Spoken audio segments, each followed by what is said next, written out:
Hi, my name is David Rissalata, and today we're going to be discussing the importance of teaching the Word of Christ to the world and to America, and the importance of contrasting Christian morality to atheist morality in the context of Christian ministry.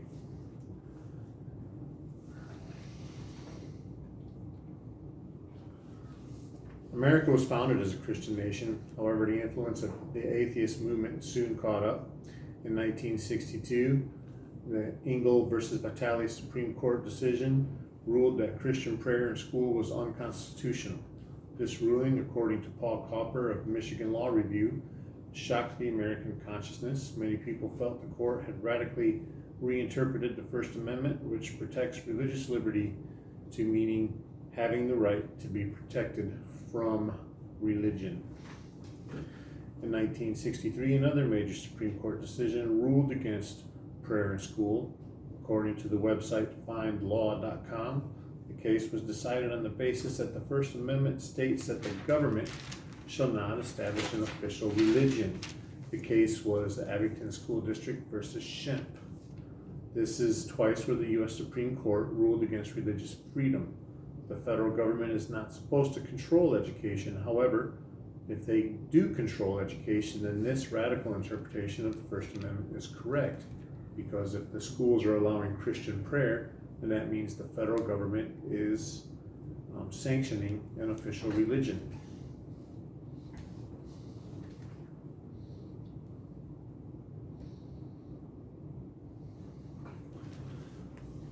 Ironically, this is where atheism's influence in America began to skyrocket.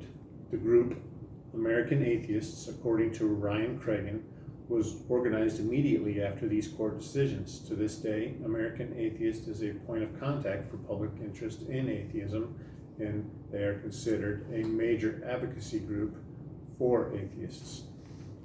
According to an article by Alex McFarland at CNS News, atheism is growing fastest among those Americans who are less than 30 years old.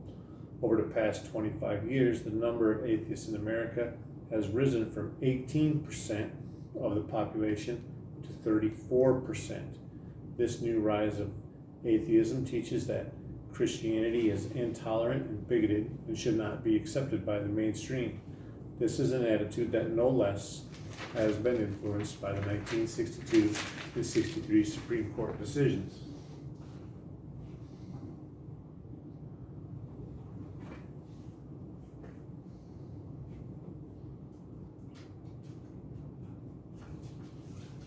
Why is atheism so attractive?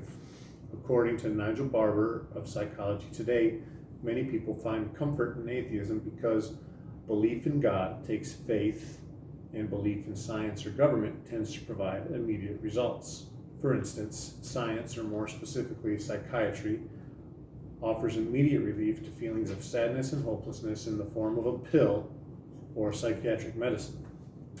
Spiritual healing takes work, commitment, and faith. Furthermore, people in dire economic need can look to the government for economic assistance, alleviating the need to look to God. The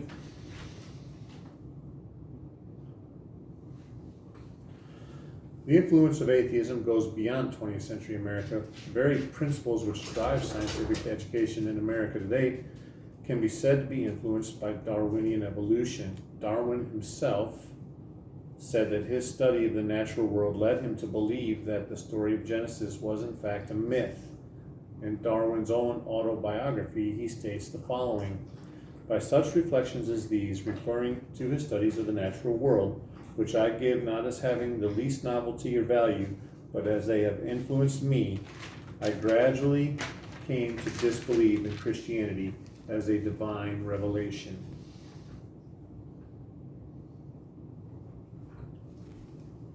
Why is Darwin's belief important in today's context? His theories, unbeknownst to many, have largely influenced the study of human behavior.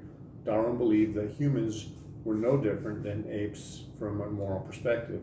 To apply that type of belief to human behavioral studies is surely going to have consequences. Consider B.F. Skinner, for example. the founder of Operant Conditioning and author of the book Beyond Freedom and Dignity. He suggests that any studies of human behavior should be conducted from the viewpoint that man's behavior is predominantly determined by his evolutionary instincts and responses to the natural environment, as opposed to any efforts of his own will.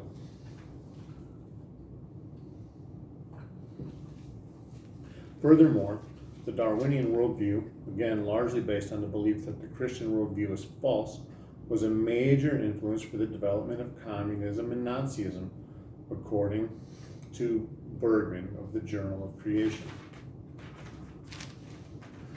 Darwinism aside, there is another consequence of the Supreme Court's decisions eliminating Christianity from the public school system, and that is godless sexual education in our public schools. According to Louis Sheldon, chairman of the Traditional Values Coalition, the gay rights movement led by Gerald Hannon has been able to gain much influence in our schools by teaching that traditional values are intolerant and bigoted towards homosexual people. That is the same attitude that American atheists have, that Christianity is intolerant and bigoted. Hannon, according to Sheldon, is on record saying that the public school is a perfect place to recruit children into the homosexual movement. One of his goals, according to Sheldon, was to create homosexual youth clubs in the schools where mentors would work to make their parents' traditional worldviews seem to be of another place and time.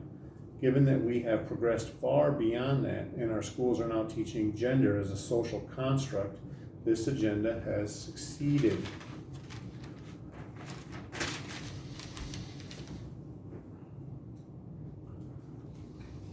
With no prayer in the classroom, something has to take over, and the secular worldview has. If atheism is based on the idea that there is no God or universal morality, and we simply evolve from apes, and there is simply no standard on how people should live and how we should treat each other. As Brian Towns says in Christian Morality, Our Response to God's Love, we are given a gift of free will, or a divine soul.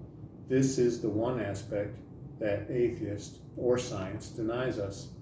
It is this gift that enables us to choose between good and evil and not be controlled simply through evolutionary instincts. Free will, according to Singer Towns, enables us to choose the good our reasoning capacities enables us to understand. To conclude, the secularist atheist worldview is gaining ground not only in America but across the world. There is a vast difference between the way secularists and Christians view humanity.